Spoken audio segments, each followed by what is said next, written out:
আল্লাহর হাবিব মুহাম্মদুর রাসূলুল্লাহ সাল্লাল্লাহু আলাইহি ওয়াসাল্লাম বলেছেন, 8 শ্রেণীর নারী তারা হলো হীরার চেয়েও দামি। 1 নম্বরে যে নারী লজ্জাশীল এবং পর্দা করে, এই নারীটা হীরার চেয়েও দামি। 2 নম্বরে যে নারী পর পুরুষের চোখের দিকে তাকিয়ে কথা বলে না। আল্লাহু আকবার কোন। পর পুরুষের চোখের দিকে তাকিয়ে কথা বলে না, এই নারীটা হীরার চেয়েও দামি। কথা বলেন ঠিক কিনা?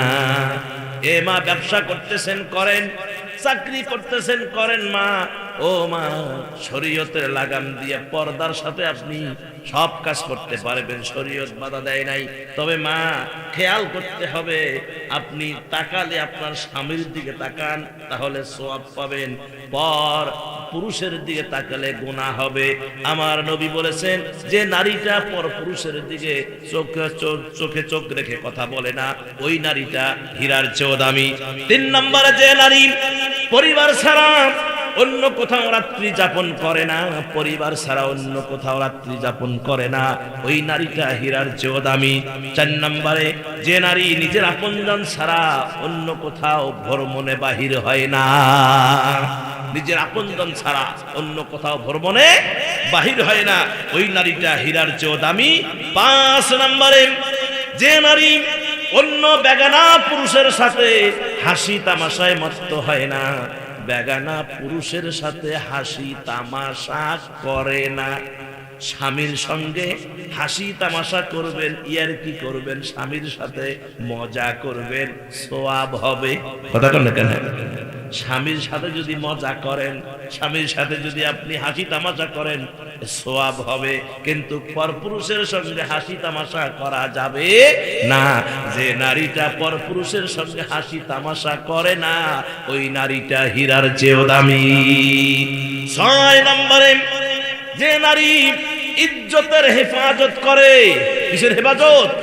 ইজ্জতের হেফাজত করে। কেননা নবীজি বলেছেন যে তোমরা 2টা জিনিসের গ্যারান্টি আমারে দাও, আমি নবী তোমাদেরকে জান্নাতের গ্যারান্টি দিব। 1 নম্বরে তোমাদের 2 চোয়ালের মধ্যবর্তী জায়গা, সেটি হলো জিহ্বা, আর 2 চরুর মধ্যবর্তী জায়গা লজ্জা স্থান। এই লজ্জা স্থান আর জিহ্বার গ্যারান্টি দাও, আমি নবী তোমাদেরকে জান্নাতের গ্যারান্টি দিব। আমার ভাইয়েরা, আমার মায়েরা, পারবেন কি এই 2টা জিনিসের গ্যারান্টি দিতে? এই যুবকেরা, পারবা কি এই 2টা জিনিসের গ্যারান্টি দিতে? আমরা যেমন এখানে আসছি ওয়াজ শোনার জন্য, কথা কোন, উদ্দেশ্য কি? ওয়াজ শোনা। আর আমাদের উদ্দেশ্য হলো ওয়াজ করা, আর উভয়ের উদ্দেশ্য হলো আমল করা। এই তো নাকি আমার ভাইয়েরা? আল্লাহরও একটা উদ্দেশ্য আছে না নাই? কেন তিনি মানুষ বানালেন? উদ্দেশ্য আছে না নাই? কোরআন খোলেন, আল্লাহ পাক বলছেন সূরা বাকারা 21 নম্বর আয়াত, আল্লাহ রাব্বুল আলামিন বললেন, ইয়া আইয়ুহান নাসু উবুদু রাব্বাকুমুল্লাযী খালাকাকুম ওয়াল্লাযীনা মিন ক্বাবলিকুম লাআল্লাকুম তাত্তাকুন। হে মানুষ সকল, তোমাদেরকে সৃষ্টি করা হয়েছে, তোমাদেরকে তৈরি করা হয়েছে আল্লাহর গোলামির জন্য, আল্লাহর দাসত্বের জন্য, আল্লাহর ইবাদতের জন্য। তোমাদেরকে তৈরি করা হয়েছে কার জন্য? আল্লাহর গোলামি, আল্লাহর দাসত্ব, আল্লাহর ইবাদতের জন্য তোমাদেরকে তৈরি করা হয়েছে। ইয়া আইয়ুহাল্লাযীনা আমানু ইত্তাকুল্লাহ, এই বান্দারা, তোমাদেরকে তৈরি করা হয়েছে ইত্তাকুল্লাহ, আল্লাহকে ভয় করার জন্য। হাক্কা তুকাতিহি, যেভাবে ভয় করা দরকার। কথা কর, মাস্তানি করার জন্য তোমাদেরকে তৈরি করা হয় নাই। আর মাস্তানি করবা কর, আল্লাহ বলতেছে মাস্তানি করে খাবা? আমার রাজ্য, আমার এরিয়া, আমার ভিটা থেকে অন্য কোথাও গিয়ে মাস্তানি কর, আমার এরিয়াটা থেকে মাস্তানি করতে পারবি না। কথা কর না কেন? আমার জমিনে থেকে মাস্তানি করতে পারবি না। জমিন আমার। জমিন কার? জমিন আল্লাহ। এই জমিন আমার।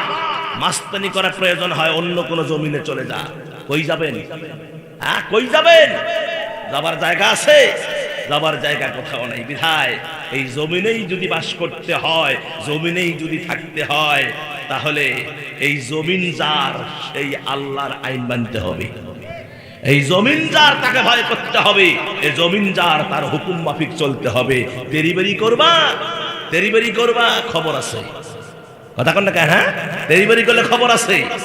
প্রিয় ভাইয়েরা, আল্লাহ পাক বললেন, ইয়া আইয়ুহান নাস, হে মানুষ সকল, তোমাদেরকে সৃষ্টি করা হয়েছে, তোমাদেরকে তৈরি করা হয়েছে আল্লাহর গোলামির জন্য, আল্লাহর দাসত্বের জন্য, আল্লাহর ইবাদতের জন্য তোমাদেরকে তৈরি করা হয়েছে। বিধায় আল্লাহর গোলামি, আল্লাহর ইবাদতের জন্য তোমরা মেতে যাও।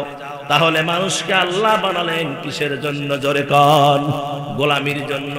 এই মানুষ কেমনে চলবে, এই মানুষ কেমনে জীবন যাপন করবে, মানুষের সংসার কেমনে চলবে, রাষ্ট্র কেমনে চলবে, মানুষের ইকোনমিক্স কেমনে হবে, সিভিক্স কেমনে হবে, মানুষ তার জিন্দেগি কেমনে যাপন করবে, রান্না থেকে সংসদ ভবন পর্যন্ত মানুষ কেমনে চলবে। এই জন্য রব্বুল আলামিন কোরআন নামের একটা গায়েব অন্যান্য নবীদের উপর অন্যান্য কিতাব দিয়েছেন। আমাদের নবীর উপর আল্লাহ কোরআন নামের এই কিতাব নাজিল করেছেন। জোরে কোন ঠিক কিনা? কোরআন নামের কিতাব দিয়েছেন। আর এই কিতাব আল্লাহ কেন পাঠাইছেন? কথা কোন ঠিক কিনা? এটা দাওয়াত খাওয়ার জন্য আর পীর সাহেবদের তাবিজ বানার জন্য নাকি? হ্যাঁ, এই কিতাব কি তাবিজ বানার জন্য আসছে?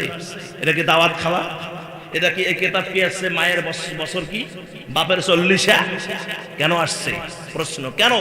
কোরআন কেন পৃথিবীতে আসছে? জবাব আমি দিব না, কোরআন দিবে। সুবহানাল্লাহ। কোরআন তার জবাব দিচ্ছে। ও পৃথিবীর মানুষ শোনো, কোরআন জবাব দিচ্ছে। সূরা ইব্রাহিম 1 নম্বর আয়াত। কয় নম্বর আয়াত? জোরে বলেন। 1 নম্বর আয়াত সূরা ইব্রাহিম। আল্লাহ পাক বললেন, আলিফ লাম মিম কিতাবুন আনসালনাহু ইলাইকা লিতুখরিজান নাসা মিনাল যুলুমাতি ইলান নূরি বিইذনি রাব্বিহিম ইলা সিরাতিল আজিজিল হামিদ।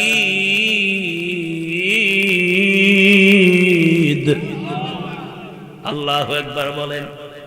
কোরআন শুনতে হবে। কে আকাশ দিয়া উড়ে গেল ওই দিন আর নাই।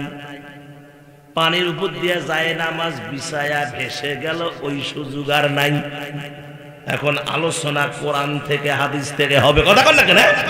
হ্যাঁ, কিছু কিছু বক্তাকে দেখেছি বাপের গুণগান গাইতে মাহফিল শেষ। তারপরে কোন দেশত গেছে, প্লেনে গেছে না কি করছে, কোন বাথরুমে পায়খানা করছে, কারবার ছিল, কিভাবে খাইছে, আপ্যায়ন কিভাবে করছে, মানে এইগুলা কিস্সা কাহিনী কইতে ওই কোরআনের মানে আর কোন কিস্সা কইতে সময় শেষ। কথা কন?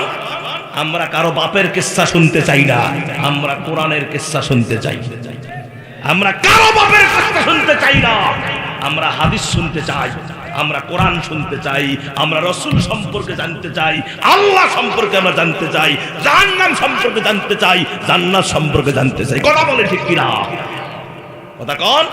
আমাকে দাওয়াত দেন বা না দেন, আমার কথা এনকেই, আমি হক কথা বলে যাব। কথা বলে ঠিক কিনা? কিয়ামতের ময়দানে আল্লাহ সকলকে জিজ্ঞাসা করবে তার দায়িত্ব সম্পর্কে। দায়িত্ব সম্পর্কে জিজ্ঞাসিত হতে হবে।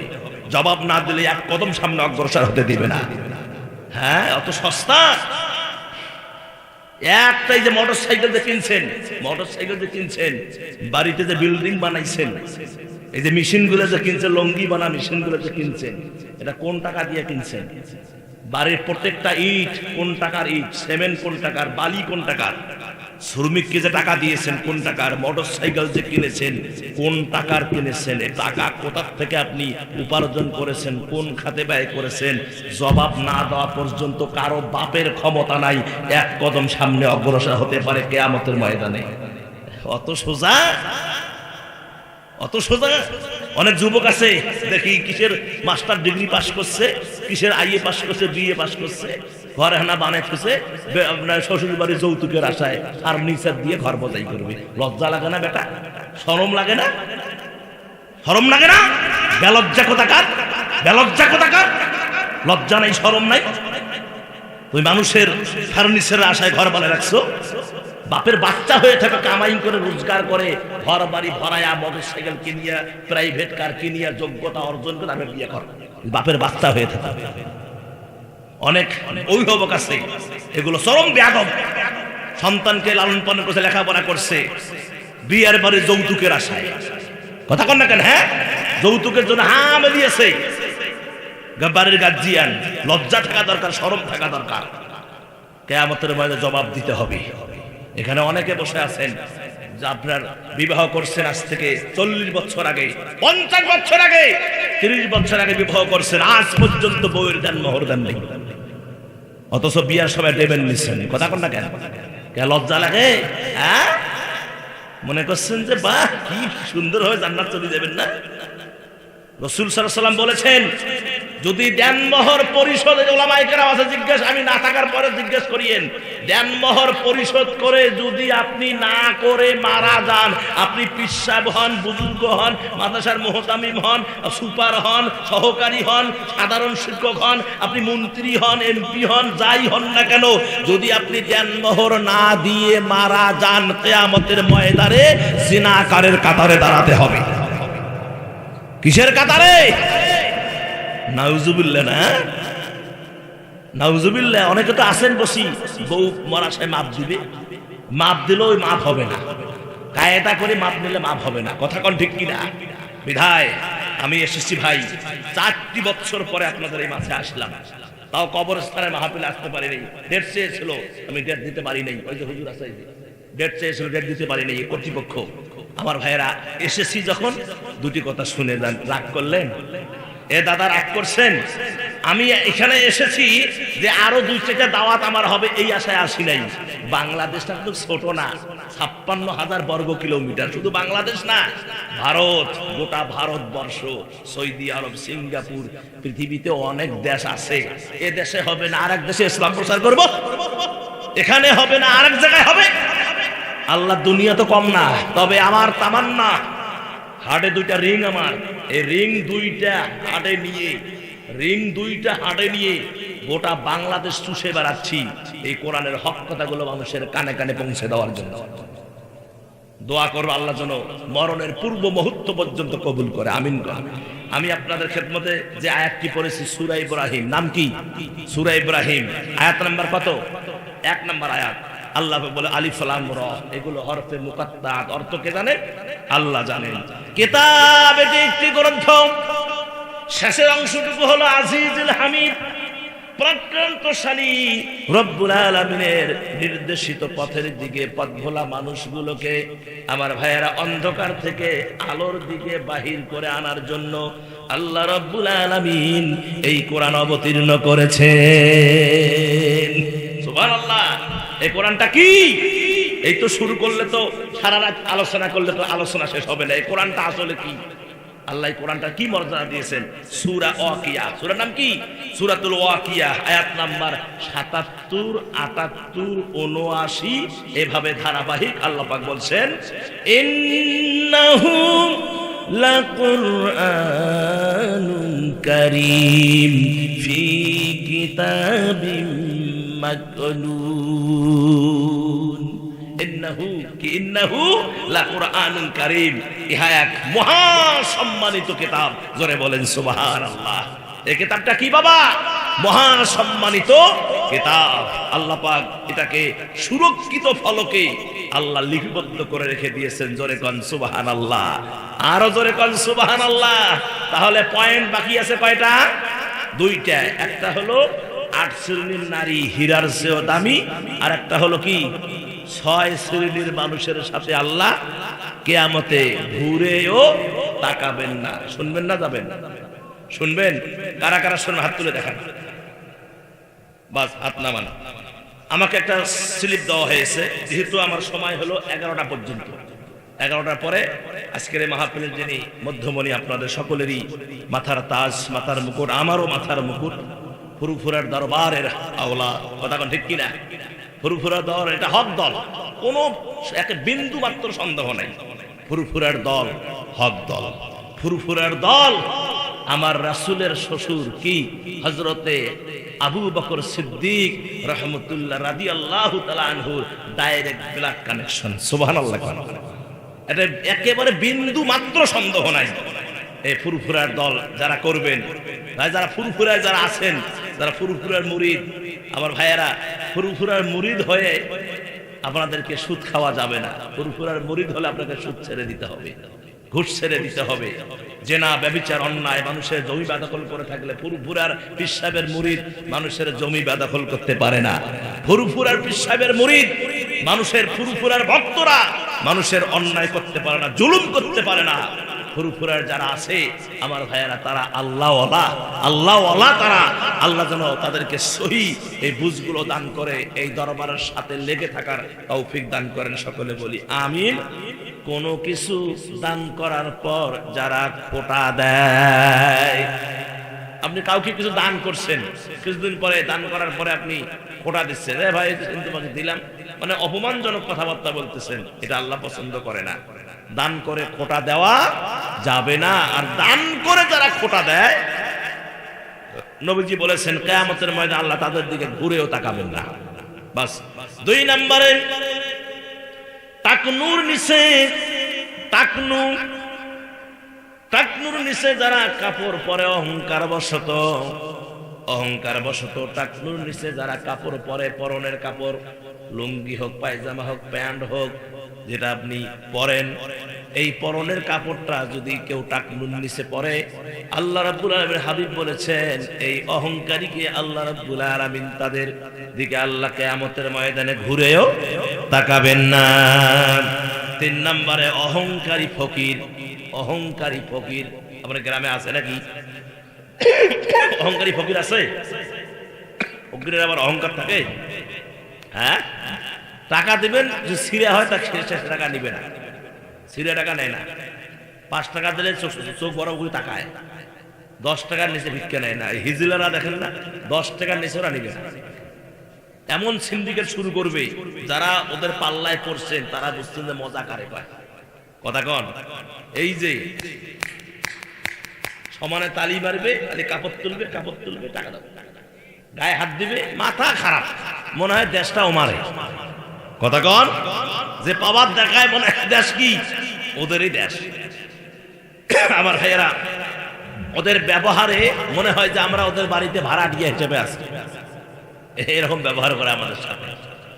এ মুসলমানেরা, আমি এই ফকিরের কথা বলছি না, খুব মনোযোগ দেন। আল্লাহ রাব্বুল আলামিন কুরআনুল কারীমের ভিতরে বলেছেন আল্লাহু গানিয়ুন হামিদ। আল্লাহ হলেন প্রশংসিত ধনী। আর পৃথিবীর মানুষের ব্যাপারে আল্লাহ বলছে ওয়া আনতুমুল ফুকারা, পৃথিবীর সব মানুষ ফকির। কে বলেছেন? আল্লাহ বলেছেন ফকির, আল্লাহ ধনী। কেউ যদি এই ফকির যদি অহংকার করে, ফকির যদি বড় লোকই দেখায়, অহংকার করে, আমার আল্লাহ সুবহানাহু ওয়া তাআলা হাবিব বলেছেন কিয়ামতের ময়দানে এই অহংকারী ফকিরের দিকে আল্লাহ ঘুরেও তাকাবেন না। কে কথা বলে ভাই? কে কথা বলে? কে আছো ওখানে?